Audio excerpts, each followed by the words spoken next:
आज हम नजरें नहीं मिला पा रहे माँ बहने अपने आप में।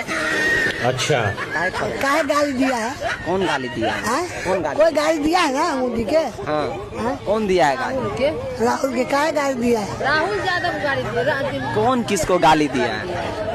कहियो ना सोनिया के, सोनिया गांधी के। सोनिया गांधी के गाली दिया है। यही वजह है भैया, इसी कारण की वजह से हमारी ये सरकार एजुकेशन के ऊपर बिल्कुल भी काम नहीं कर रही, क्योंकि सरकार को बहुत अच्छे से पता है कि जब तक ये जनता अनपढ़ रहेगी तब तक हमारे पास खुर्ची रहेगी। अब जैसा कि आपने देखा, इनमें से किसी को भी ढंग से पता ही नहीं है कि किसने गाली दी और किसको गाली दी, लेकिन भैया हमारे प्रधानमंत्री श्री माननीय नरेंद्र मोदी जी ने इनको थोड़ा सा मैनिपुलेट कर दिया कि भाइयों और बहनों, इन कांग्रेस वालों ने मेरी माँ को गाली दी है। ये अपमान सिर्फ मेरी ही माँ का नहीं बल्कि इस देश की, इस राष्ट्र की हर एक माँ और बहनों का अपमान है। और भैया इस भाषण से हमारे बिहार की जनता इस तरीके से मैनिपुलेट हो गई कि हर कोई बिहार बंद करने लगा। लोग भैया सड़कों पर प्रदर्शन करने लगे कि भैया मोदी जी की माँ को राहुल गांधी ने गाली क्यों दी। भाई ये पूरा देश का माहौल देखकर मुझे 100% कंफर्म हो गया कि इसीलिए हमारी सरकार एजुकेशन के ऊपर 1% भी ध्यान नहीं दे रही, क्योंकि भैया अगर लोग पढ़ लिख लिए ना तो फिर वो सवाल पूछेंगे और उनके सवाल के जवाब ये नेता लोग नहीं दे पाएंगे। भैया माना कि किसी की माँ बहन को गाली देना बहुत गलत बात है, और खासकर इस राजनीति में माँ बहन को लाना किसी भी तरीके से सही नहीं है। अब माँ के बारे में गाली सुनकर जाहिर सी बात है कि किसी को भी बुरा जरूर लगेगा। अब मोदी जी को भी बुरा लगा, लेकिन एक बार आप ये वीडियो देखो। 100 साल की बुढ़िया